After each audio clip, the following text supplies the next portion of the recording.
What is up, guys, and welcome back to a brand new video. Today we are doing episode number 65 of the My Team Journey season number 4 for the Austrian Grand Prix. Look, we've only got a few weeks now before the full F1 22 game comes out, so I need to get cracking and finish off this season and see if Marduk Motorsport can win a Constructors title, something of which we haven't done yet. We only just about won the Drivers title last season, so let's see what we can do. We're very much counting on the hopes of our teammate Daniel Ricciardo to step up his game and bring home some points for the team. He had a shocker last time out in Canada, boxing for dry tyres in wet conditions. The only driver to do so relegates him to the back of the grid. No mistakes today, Daniel. Unfortunately, we need you to step in and make an executive decision here. All right, let's get down to the nitty-gritty of running a Formula One team, shall we? We have a dilemma. Looks like we are not able to keep to our current schedule. We either have to invest cash, which I don't want to do, or to reduce workload, we have to give up 750 resource points. You handled that well. Thank you. So there we go. We have taken away all of our points. Our resource points. Nice clickbait.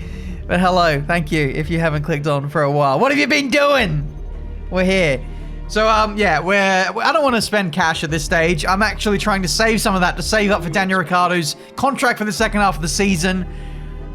Resource points don't really mean so much to us anymore. We only had like 200 resource points or so. It didn't take us into the negative, interestingly, though.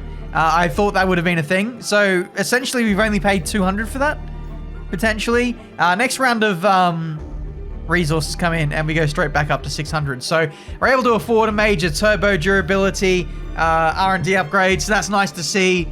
But, yeah, I thought for the first time in career mode, we'd end up with negative resource points, but that has not been the case. Can't even go bankrupt on this game. Hopefully, both of those issues can be addressed with F1 22. Thanks for dealing with that. The departments appreciate it. Yeah, with that one as well, we had to decline the offer. I didn't want to take away any of Daniel Ricciardo's racecraft. I think the very most important asset to us now is keeping Ricciardo in a good mental state, keeping his morale nice and high, his focus high, but also not affecting his overall stats either. Everything else we can afford to compromise on. I don't care if his acclaim doesn't grow as fast anymore or whatever it might be. Making sure Daniel Ricciardo is absolutely tip-top for the next race is vital. That Constructors is all we care about now. Of course, we want to win the Drivers, but Constructors is where it's at. Anyway, no major changes, no changes for anyone apart from Aston Martin in the performance index. They are slowly making gains towards us. But the lower down teams not focusing on this season, interestingly. They're saving up all their money and all their resources for Season 5. A season which won't exist. Unlucky, guys. Don't tell them. Otherwise, that could change the pecking order very quickly. P15 in practice 1.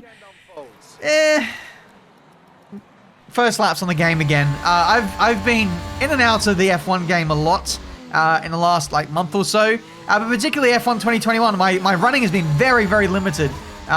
We've been covering the new F1 22 game. So that's when I have had time in the rig, I've been playing the new game and not this one. And the dynamics of the new game is wildly different to a fully upgraded Season 4 car on F1 2021 with the old faster regulations. So, to be honest, getting used to this car again was crazy. I was turning it too early for some corners, like the middle sector, those very fast left-handers. The initial bite, the initial grip and turning you can get with these setups and these cars is crazy. The new cars have so much understeer. It requires completely different driving line, different driving style compared to this game. And that took a little bit of time to get used to. And I'm still, maybe even throughout this video, was getting used to that initial bite, that initial turn-in. But, yeah, that's the end of practice. We managed to get our eye in decently. We're sticking to a well-known setup that was quite good. And heading into qualifying, decent pace, decent confidence. Let's see what we can do with it. Hopefully we can make a Q3 appearance.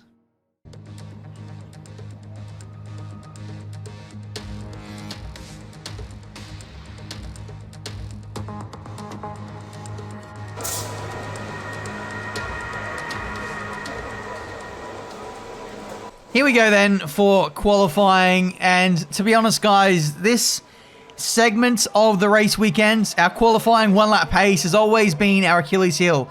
I'd say for the last 2 seasons, and finally, in this video, you're going to see why it is that we struggle. More on that later, but here we go. We're watching Daniel Ricciardo on his opening Q1 lap. He's, I think, purple to the first couple sectors. He's looking pretty good so far as we head around the last corner and up to the line. He does a 59.7. Under 60 seconds around Austria. That is unbelievable. Absolutely unbelievable. Now, I saw that and I'm like, all right, I got to do that. I got to get under 60 seconds if I want to be competitive. 1 minute 1.2. Good. Very good. Very, very good. A second and a half off around the 60-second circuit. There's absolutely no way I'm going to recover that time in this short session, unfortunately. So we did one flying lap, then we did a cool down lap.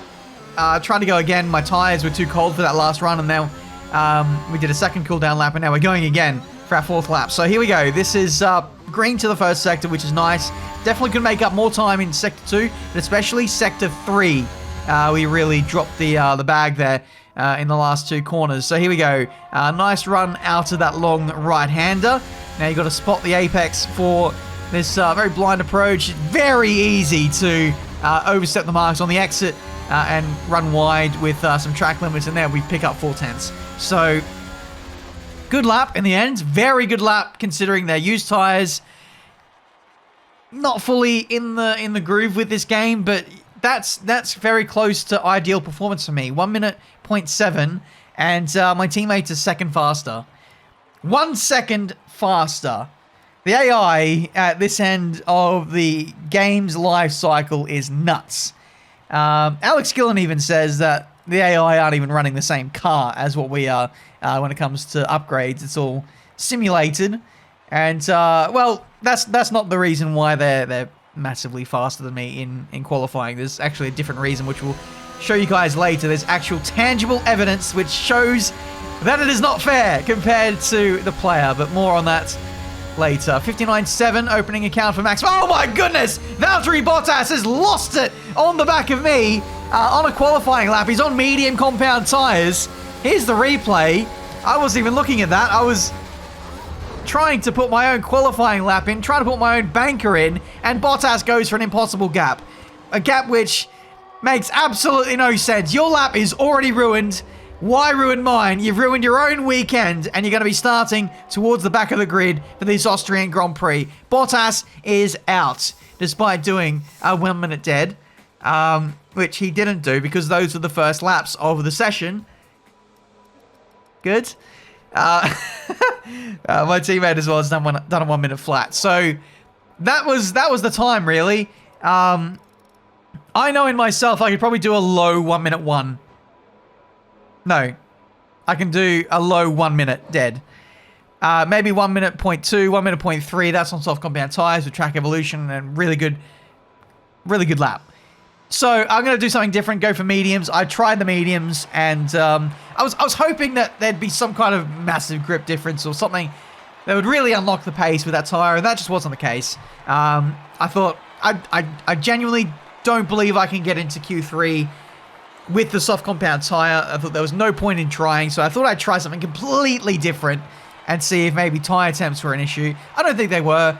Not hugely. Just the AI can carry so much more speed through those last 2 corners. And yeah, 1 minute 1.1. Even if I did a run on softs there, I seriously doubt whether we'd actually get any better than P15. So really, we've lost nothing there. We've saved an extra set of soft compound tires to the race. I believe we've got 2 brand new sets of softs to use for the Grand Prix. So that's exactly what I'm going to do if there's a 2-stop scenario potentially on the card. So P15 on the grid. That's barring any penalties for other people. We're in the midway point of the season now, so there could be some kind of reliability issues and new components taken by AI. So we'll just have to wait and see. That's quali. I'm going to need every ounce of luck and race pace to move forward in the Grand Prix and stay in this championship fight with the likes of Carlos, Leclerc, and Max Verstappen. Wish me luck. Good afternoon and welcome to Spielberg and to a circuit that in one form or another has held every Austrian Grand Prix in the championship, except the very first back in 1964. It was at this race that John Watson lost a bet and his beard when he took Team Penske's only F1 victory in 1976. If anything, the stakes are even higher today, with 25 points available for victory and a crucial advantage in the championship fight. It's time to take a look at our starting grid for today's race. Young superstar Max Verstappen starts from pole position, with Charles Leclerc alongside. Considering the rest of the grid, we have Ocon, Sainz, Lando Norris, and Gasly, Ticktum, Eilert, Armstrong, and Yuki Tsunoda. Ricciardo, they'll be starting further back after an earlier grid penalty. Stroll, Benjamin, and Bottas. Latifi, Hamilton, they've taken a grid penalty. And Guan Yu Zhou, and George Russell. Giovinazzi, Mick Schumacher, Mazepin, and Sebastian Vettel starts from the back of the grid. Now that we've got some points on the board, let's continue this form and aim for another top 10 finish. So a couple penalties then, up and down the field. One for my teammates, one for Lewis Hamilton, and then someone else had a penalty as well. But I guess they're too irrelevant for me to really care about. Here we are for the grid of the Austrian Grand Prix. We're going to take literally all the fuel out and just try and run a lighter car. There's a good chance of safety car around here. For some reason, the AI can't really run side by side through the last two corners, as you guys saw with Bottas. The pit exit, the pit entry is tasty sometimes, the AI, if they're all in clumps. So I'm confident there could be a safety car, and as such, I'm going to underfuel a little bit. We're going to start on medium compound tires as well and see if we can, even if we are having a bad race, we can at least get fastest lap maybe and finish on the soft, especially if there is another late race safety car. So we're going to absolutely make use of that if we can. So here we go, ready for the start of the Austrian Grand Prix. 5 red lights, and we are underway for the second stage of the season, not second half of the season. We're not quite there yet as we head into turn 1, going defensive compared to one of the, I think, Alpines we were trying to go around the outside of, and we actually end up getting Tsunoda and Ricciardo in the process, side by side as we run up the hill of 36 times, side by side with Tsunoda as we try and force him to the inside. He goes super deep into turn 3 and potentially causes some damage for those up ahead, which is only going to favour me. Round the outside of Armstrong and Eilert as well.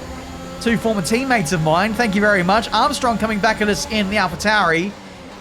Jeez, you cannot underestimate the AlphaTauris now, especially Marcus Armstrong, who was only a couple of tenths away from pole position pace in the end. So, damn, these young guys are coming through now, and they are a formidable threat. Season 5 and beyond, I'm going to have to simulate the rest of this career mode and see what the hell everyone gets up to for the rest of this, because the likes of Armstrong, Gasly, etc. could really be, championship contenders. We see McLaren coming into the pit lane. Someone has actually stopped at the exit of this corner, and that is Lance Stroll. I told you guys, this second last corner is chaos for the AI, and the first chance they get, they've binned it. Lance Stroll out of the Grand Prix. VSC is being deployed. That actually helps my fuel situation. It's not dire. We're actually managing to maintain our fuel position, but this does actually mean that the AI, with every VSC, with every safety car, the AI save more fuel than what I do, and I don't really care about saving fuel too much, so that actually makes them slower the more VSCs and safety cars there are. Back to green flag running, and you can see it's a little bit wobbly for us. Tyres look fine. I wonder if there's a problem. Tyre condition is still looking good. Nope, no problem. I'm just driving like an idiot, it seems. But yeah, I was worried that maybe I did some floor damage to the car because it was really unstable at medium to high speed. Very floor-like kind of damage there. Either way, it's fine. We're going to press on. Armstrong gets back past us. And that's, the first sign of what's going on here with the AI's pace. I think it's ERS. I think in one-lap scenarios, or scenarios where the AI have got their battery charged up, they have got insane levels of ERS.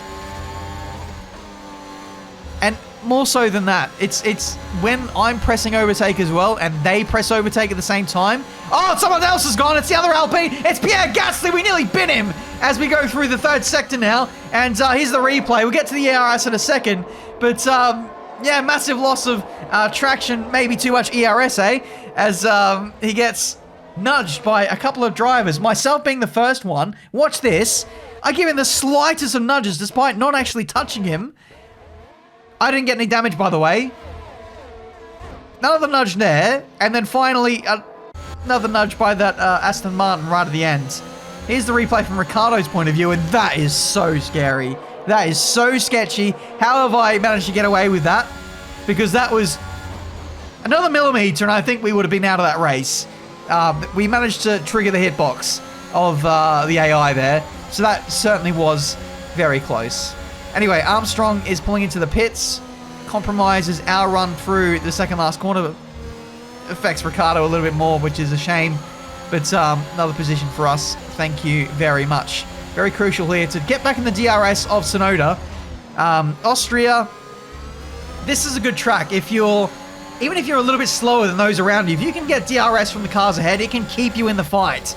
And that's particularly evident in earlier seasons of career mode, where we can get some really good results here. As Bottas goes up the inside of me into turn 3. Bit of revenge for qualifying, it seems. But we let Ricciardo go there. We opted not to use ERS, and now I just want to let Ricciardo go. I want to be in his DRS and slipstream and get pulled along in this race. There are 3 DRS zones around the circuit. So even though Ricciardo's got much better pace and is on a much better tyre, we should be able to stay within 1 second as long as we don't make any mistakes. So that's what I'm employing to try and salvage my race here. As you can see, Bottas on the replay trying to get the better exit. By the way, I was an overtake as well, and he made up a lot of ground there. So what I'm saying here with ERS is that when it's pound for pound, both of us pressing overtake, the AI seem to have like 30% more power than I do. It's you know what I'm saying? It's not exactly 1 for 1 the ERS power that I'm getting versus what they're getting.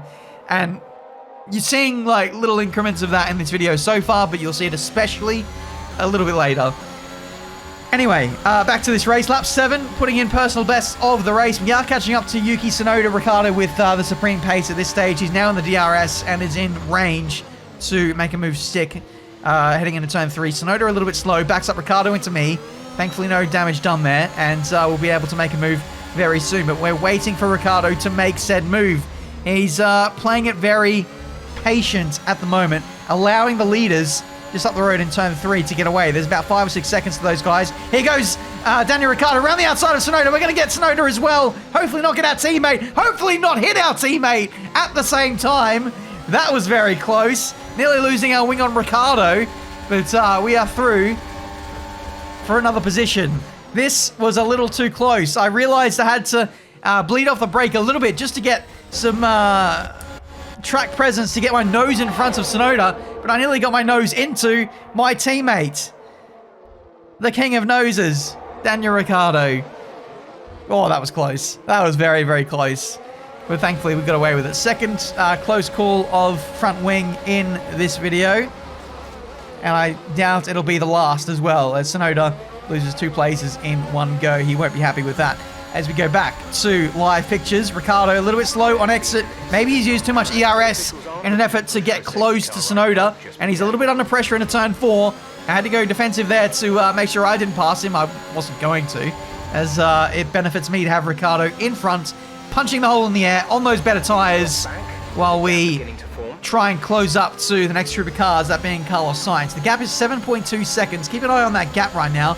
It was about 7.5, so we are catching, but we're not catching at a great rate of knots. Not the kind of pace you'd expect from Ricciardo having the best car. And actually, we've actually lost 2 tenths to Sainz. So every time Ricciardo goes a little bit defensive there, hesitates a little bit, we lose time.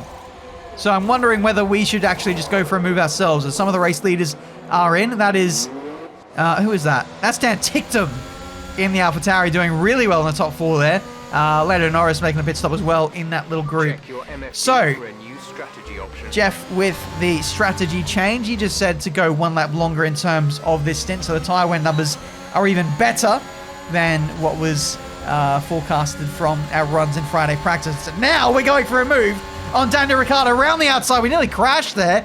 I thought about maybe going to the right-hand side, but it was too late to do so. Nearly clattered into the back of him, but that is job done on our teammate, and now he's under pressure from Yuki Tsunoda once again, which is not great, but I thought I had to pull the trigger because Ricciardo was going so slow. I actually felt like we were getting held up as we make a little bit of an error there on the second last corner. Got a wheel on the curb, and we only got 1 wheel, crucially. You need to either commit fully, get 2 wheels on that curb, because if you get 1, the front end grabs and you end up spinning, much like Ocon there. Speaking of, here we go. That's weird. That is so weird. He goes from almost nothing to full throttle in the middle of the corner. Yeah, what else do you expect there, son? You're going to see a lot of that in F1 22. Cars are very easy to spin out. The traction is even harder than what it is on this game. Callum Ilott in the other McLaren is out of the Grand Prix. The AI making mistakes left, right, and center here. And now I think the safety car has been deployed. Terminal damage up against Marcus Armstrong. These guys are running well inside the top 10. Very, very fast drivers. And now the safety car has been deployed. This is, yeah, Marcus Armstrong coming into the pits to change a front wing.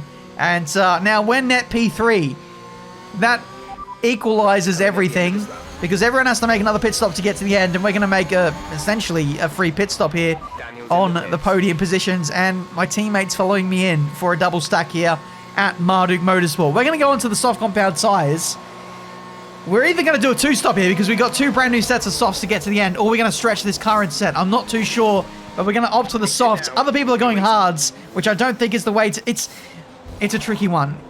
In an ideal world, I'd go mediums to get to the end, but I started on the mediums, so we get disqualified if we were to do so.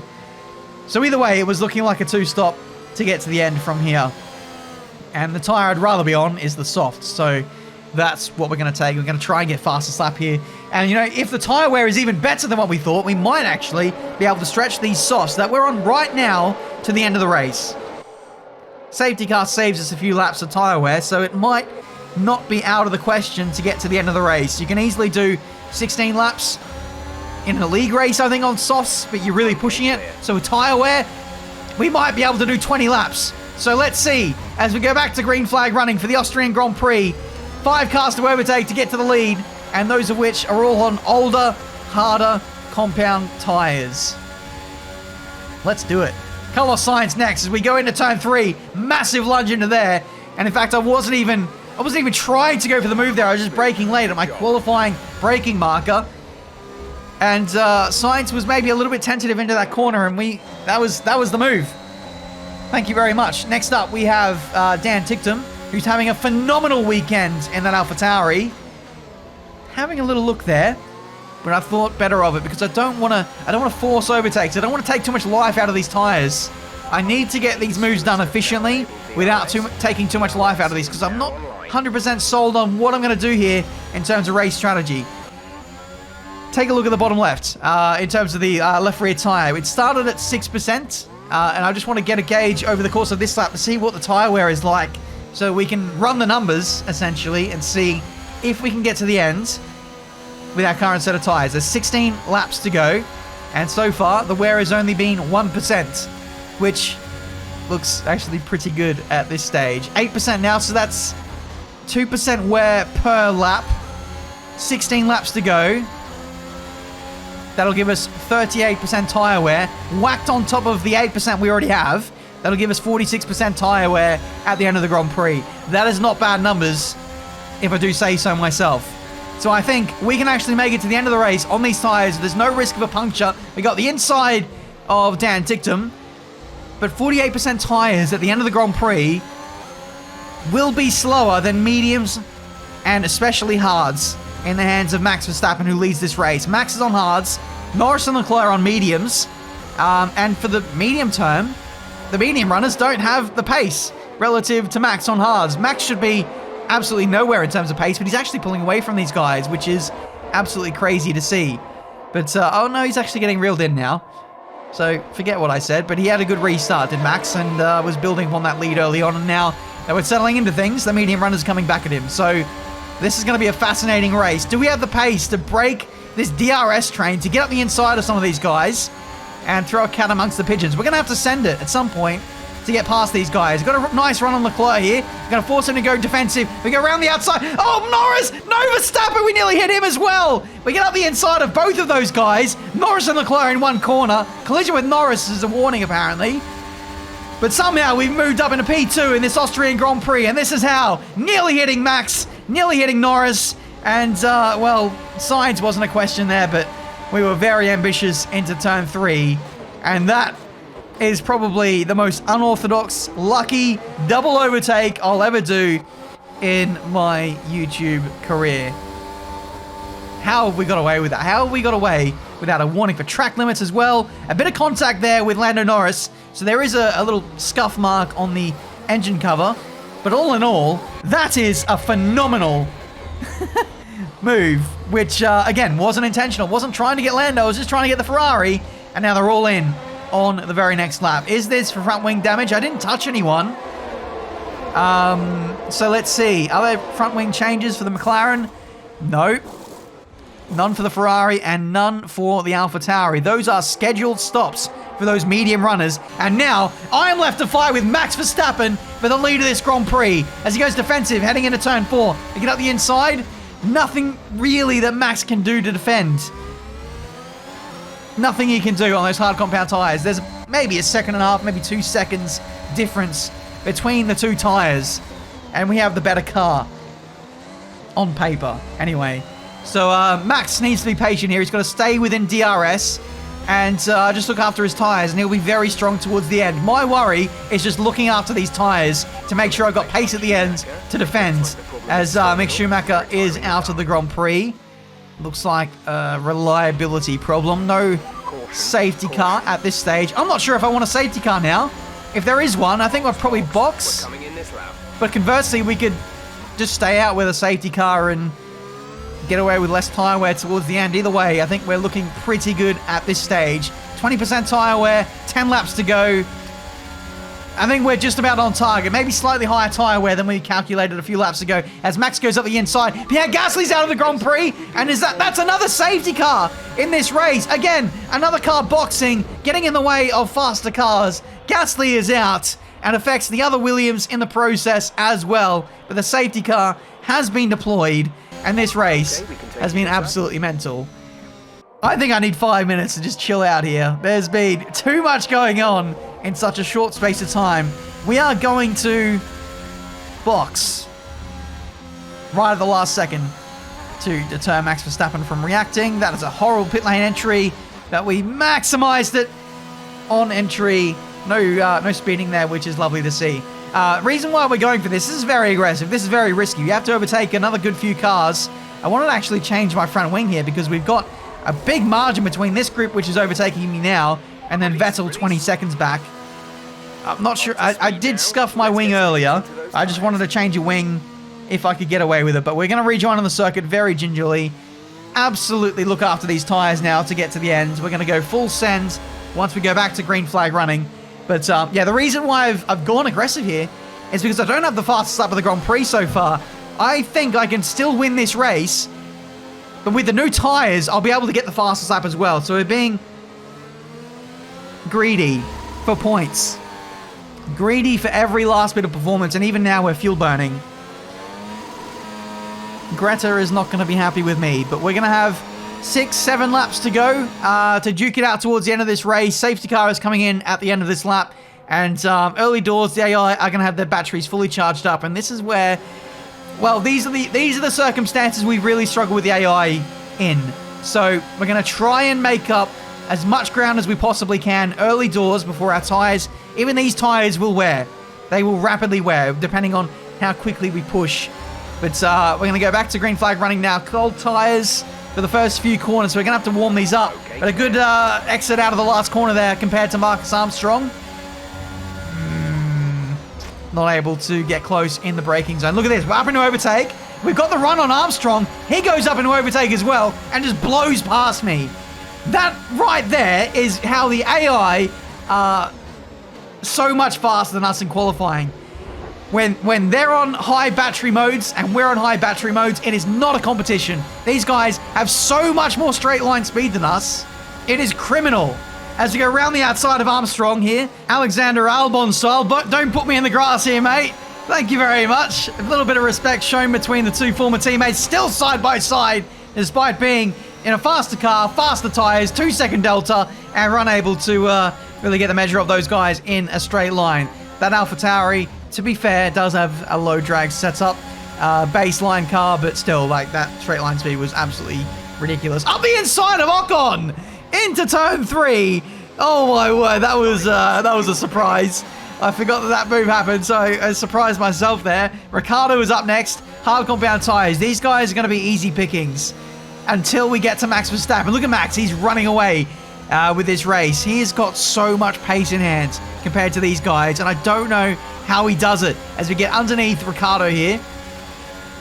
Thank you very much. He didn't exactly let me go there. We had to fight for that one. But we are now one spot away from a podium in this Austrian Grand Prix. Those first lap or two after the safety car is always going to be the hardest. That's why we didn't win in the Netherlands many races ago. Last season, we had a late race safety car and the AI had insane pace on their fully charged up batteries. So we go around the outside. ASMR stream now. We've done too much shouting. Sit back and relax, and I'll shout my way to the end of the Grand Prix as we get DRS on Tsunoda. Around the outside, P2. That was actually ideal for us because we got Sainz around the outside, and then we got DRS for the first time on Tsunoda, which basically leapfrogged us past those guys, and will hopefully leapfrog us into a fastest lap position as we have a back-end loss in the middle sector. Not going to be good for tyre temps. You can see the tyres are struggling a little bit. 104 degrees on the left rear. And it's going to get even hotter as we run through these last two corners. Rear end was leading the front there in the penultimate corner. And again, through the last one, we are overheating. The tyres have been stressed too hard, and we need to back it off a little bit. With a fast sub of the Grand Prix, we can chill out now, I hope. 3 laps to go. Gap is still a second to Max Verstappen, so we can't, ease off too much. We've got to back it off from 95% to 90%. Let's see if we can do that. Minimize those slides were happening, because that is not going to help anyone if we continue to engage in that driving style.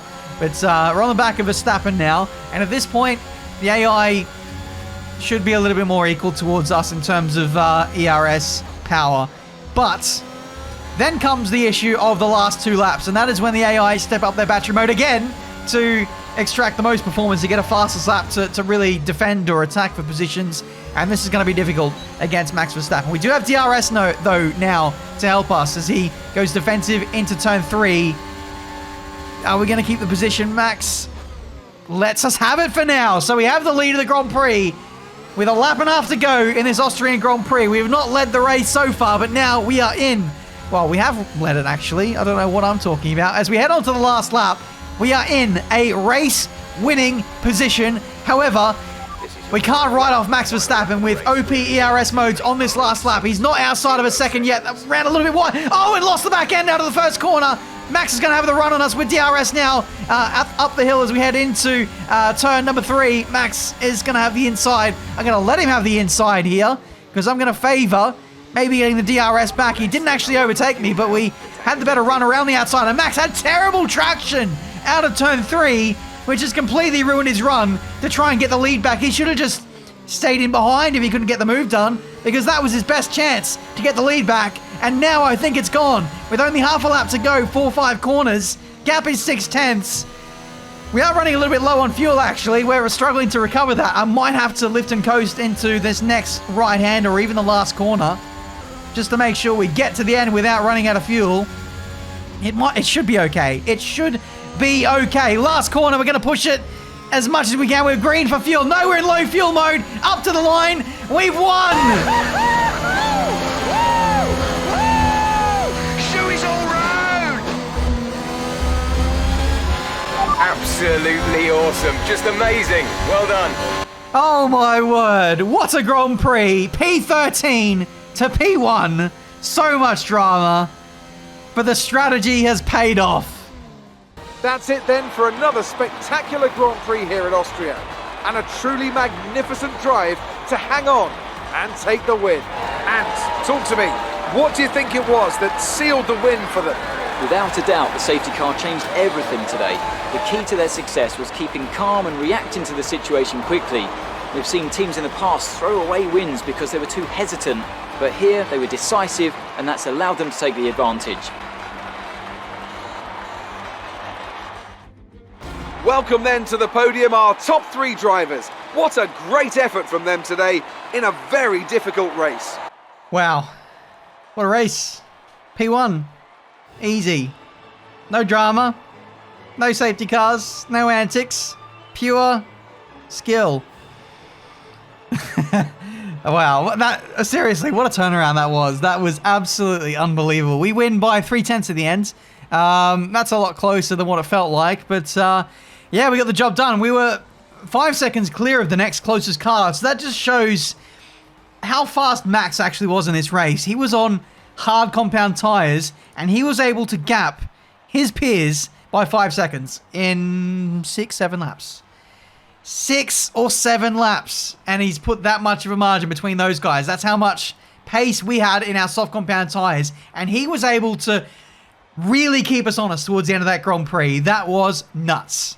Fair play, Max, but you should have reacted. You should have chucked softs on, and he would have been unstoppable. We weren't the fastest car out there today. We just made the most of clinging on to the back of cars with DRS and risking it really with soft compound tires, and that's really what dug us out of trouble. We have an apparent pace issue with qualifying. Needs to be addressed. 5 points shy of Ferrari in the constructors, which is nice to see. We do lead the drivers by even more so than that. I think honestly, I'm really lucky to be in this position at this stage. 8-9 races to go. This is a race where I was probably expecting to lose some points, given I was a little bit rusty coming into this round of the championship. These next few rounds that we do, I'm going to be doing kind of back-to-back, and I should be a little bit more in the groove with the game, so that's something I'm looking forward to. So naturally, my pace should be a little bit better. But we head to Silverstone next, and that is a Grand Prix which is very, very strong for the AI. So even being relatively competitive there will be like a race win. So let's see what happens. Thank you guys so much for watching. Thank you for your patience, especially throughout this season of career mode. I know the uploads have been slow, but yeah, things just keep popping up. New game, going to Monaco, whatever else. Hopefully now we can close out this season of career mode and make it a memorable one for F1 2021. Thank you so much for watching. Leave a like, subscribe, all that good stuff. And I'll see you guys very soon for the dreaded Silverstone. Not looking forward to it.